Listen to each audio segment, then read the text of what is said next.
Todd, I don't think you're ready. What? Oh, man.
Is my Boxwood guitar. Now this was custom made for me. I got to pick the woods, I got to pick the specs, and all of this came about because my friend Steve reached out through my website. One of the things that I offer, and if you're interested, is I just offer advice. So this was like a brand consult, like, hey, are these guitars cool? Could people ever see past the gimmick? And I had a resounding yes, and then immediately I knew that I wanted one. So this is a Boxwood guitar, and I implore of you that you don't take the bait and think that this is a gimmick. There are very wonderful, beautiful reasons why this guitar is the shape that it is, and I plan to play this guitar for a long time. I am on a mission, on a quest to help all of us find the coolest, most unusual, best sounding, amazing guitars built by some of the world's best craftsmen, and I think that this one is genuinely in there. And like I said, please, please, try and see past the shape of it and let your ears make the decisions and not your eyes. Now, this is a proper 3-question gear review, so in that format, the questions for us are, what is good about this thing? What's bad about this thing? And if you're in the market, should you buy one of these Boxwood guitars that are so cool and totally unusual and square? Now, okay, let's first dig into what this thing is for specs, and then we'll jump into what's good about it. So this guitar is an astounding combination of tone woods that would be so expensive. Like, we're talking $4,000 or $5,000 to get a guitar made of the same materials as this. Number one, this is Torrefied Adirondack top. Think about all the bouchers I've had here with Torrefied Adirondack tops. On the back and sides, this is Sinker Mahogany. So this is, I mean, both of these are salvaged, like luthier salvaged tone wood. So this came from Martin. It was too small for a regular guitar top, but it's perfect for a Boxwood. On the back and sides, same thing, small cutoffs. So this is a 4-piece on the back and sides. All of that results in, I have a Sinker Mahogany, Torrefied red spruce top, mahogany neck guitar for under $1,000. How insane is that? Now, okay. There's a lot to take in there. Other things on the specs, it's an 1 11/16 nut width, so I wish that it was a little wider. I'll talk about that more in a second. But it has a beautiful volute. It has a very kind of iconic kind of, that kind of headstock. I won't say whose headstock that looks like, but it's a good square shape. Now, okay, other specs. It has Grover tuners on it. It has a Tusk saddle and nut. has an ebony bridge, ebony fingerboard. Also, these are salvaged. All of the wood in this guitar is salvaged. So salvaged ebony bridge, ebony fingerboard. I forget the radius. Who cares about the fretboard radius? Bridge pins. I think he made these himself because these are also salvaged when you look at the sheet that Steve sent me. So with all of that said, Sinker mahogany, red spruce, mahogany neck, Grover tuners. As far as the materials, if you saw the spec sheet on this guitar, has forest salvage Sitka spruce braces inside. It's forward shifted. It is X braced. It is scalloped bracing. Listen, if you just read the specs of this guitar, it would be insane. So the most burning question on this guitar is, why is it rectangle? And the reality is, it is rectangle for a couple really practical reasons, and none of them are gimmicks.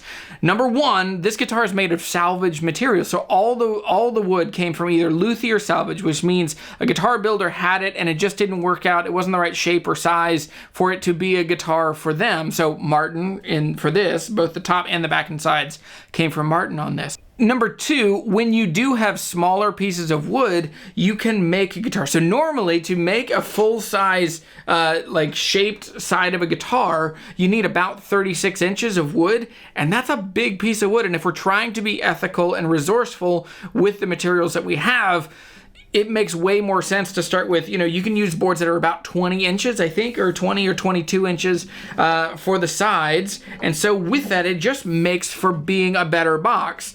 And so that's another large part of it, is if it's not curved, it can be a smaller piece of wood. The third part of this comes from the world of drums. We know how to make incredible drums, and they have a couple things that guitars really benefit from when they are built similarly. Number one, they have a tuned top and a tuned bottom. Number two, they have really rigid sides. And so when you have a guitar that is a box, you are able to make more rigid sides. And so because of that, you get more energy transfer. More of the energy from your hands comes out the sound hole. All three of those reasons produce a guitar that is just cool and not a gimmick. And I understand it's going to be a non-starter for some people, but I would encourage you. One of the things that you have to do when you get into the guitar world is you have to learn to use your ears more than your eyes. Most of us buy guitars and we like the tone of guitars because what we see. And so with this, don't take the bait.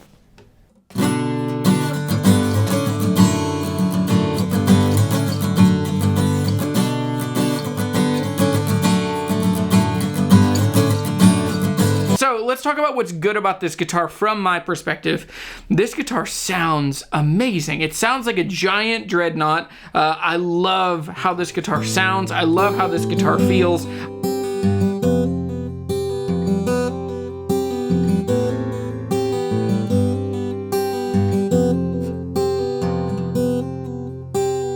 I love the volute on the back of the neck. I am such a sucker for volutes. If you want me to love a guitar that people build, put a volute on it.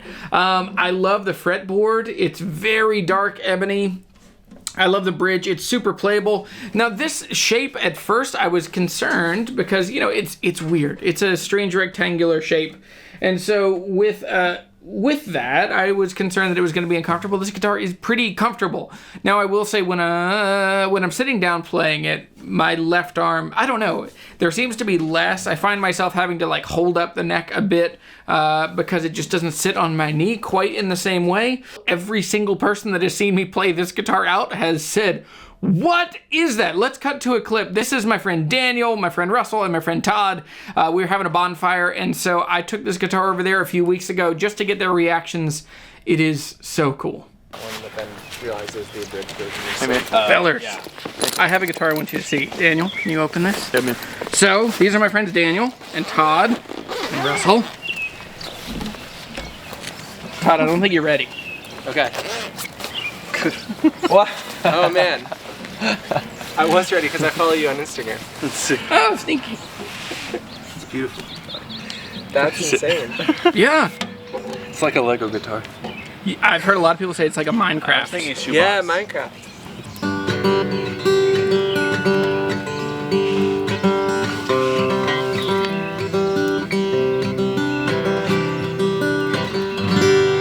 That's nice. Hey. Yeah. It's like an amateur guitar. That part? That is her. It's awesome. It reminds me of something very Slavic. I was gonna Slavic. say. Okay. Like a traditional. Yeah. Like you painted some red like Oh, patterns yeah. on it. It could be a Ukrainian instrument almost. That makes a lot of sense. Are these in use? I guess you lose a little ergonomics. But So I think this one's like 130 something. So he sold plenty. It's like a frontier guitar. I know. Probably try. yeah, it's got a lot of. It plays like a jumbo. And it's full. The tone is full. What do you think about the shape? Does your elbow? I noticed it here first. Some is because I'm sitting, but like I wanted it to not be so close to my face. But here, yeah, I think I'd get used to it. This maybe I would change how I'm a hooker on the corner, but maybe that's not. I what know you're I supposed do to that too, but it makes you sound super twangy. Because you're way down here then. Yeah. So maybe other than that, I don't think I'd hate it if I get used to it. Yeah, I'm gonna But try and just, figure out. this changes a little bit. I'd have to just learn to. Yeah, I don't think it's crazy, but it does change your gait a bit. Let's see. I used to be able to play this. Nope, can't play that on YouTube. If you play it out, like at church, like people are gonna they're gonna be like, what the heck is that? But maybe the world needs more of that. It has been a long time since I've had a guitar that has just been so exciting and so cool and so captivating. Now, it is not without issues. There are some things that aren't great about this guitar, and so let's talk about those. This is the what's bad about this. Now, the first thing, and it's a very subtle detail, but okay, so when you make a guitar top, as I've seen lots of guitar builders do this, they usually use like tape, or they will cut out with a razor, they'll cut out the shape of the bridge, and then they'll do the finish, and then they'll come through and they'll cut out the bridge. So with mine, there's just on the very bottom side of the belly, it is like a 32nd of an inch, a 64th of an inch. You can just barely see the outline of where the bridge went. And so it's just a tiny little detail. It doesn't bother me, but there's just a tiny little bit on the top where you can see the outline just outside of the bridge shape. There's two things about the headstock and the volute or just that transition from neck into headstock that we need to talk about. Number one, the way the volute works, the capos that I use, I don't have them in here, they're all in the house. But the capos that I normally use are the Page capos, and I love having those on, but what I found is the volute, the neck is just a little too thick right here between the nut and where the volute lands for that capo to sit all the way up on the nut here. And so it just makes it to where like that capo just doesn't quite work it just doesn't quite work for this guitar. Now, the other thing is there are these transitions on the side. The only real like cosmetic kind of blemish in this guitar is there's this tiny little bit where the finish just the sanding isn't quite as smooth, and so there's just a little discoloration in the black headstock overlay. It's just, I mean, the tiniest bit. I mean, if I really have to pick.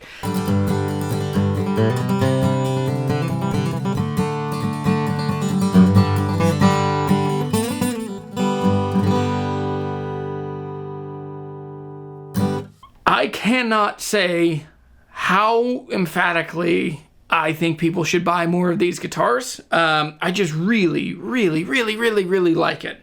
It's just fun and exciting and just different and cool. So Steve is selling these for around $1,000, which is bonkers. It's too cheap. I mean, it was kind of this is his side gig, his main gig. I think he's in a band called Hullabaloo, and so he's like, it's kids entertainment. He writes fun songs for little kids and does events. So I mean, that's awesome. If you got that gig working, do that. And then during COVID, the story was that he started building more of these. Maybe he built some. This is like 130 something. But yeah, as far as I don't know if I've clearly said this or not. I have. I will say it one more time. I think more people should buy these guitars. I think they're so cool. Now, there are all kinds of variations he makes on these. Like, he's done a lot of, he'll do like tenor guitars, or they're like up a fifth. So it'd be like a smaller guitar that's like you're playing at the 5th fret. That's super cool. I've also seen him do some tenor guitars. I've seen him some 4-string tenors. I've seen some other things. I just texted him the other day to see if he could do an octave mandolin, because I would love to have an octave mandolin in this shape. 8 strings, an octave down, a 22-inch scale length. I think it's right down the middle for something he could do. So I freaking love this guitar. It is badass. It is so cool. I play it all the time. And so anyway, I'm off now to do the second part of this video, which is I'm gonna figure out how to put a pickup in this. I think I'm gonna put a pickup. It's a new brand I haven't heard of called Pick Up the World. So we're gonna try some new transducers in here, and we're gonna see how it goes. So thanks for watching this video. Check out, there will be information for Boxwood guitars down in the description down below. It is, come on, don't make me say it again. It is so cool, and I just love it. I wish it had a tiny bit more decoration, maybe a pick guard, maybe some inlays on the fingerboard, but I mean, for $1,000, how amazing is this? So don't take the bait. This is not a gimmick. It is just a freaking cool guitar.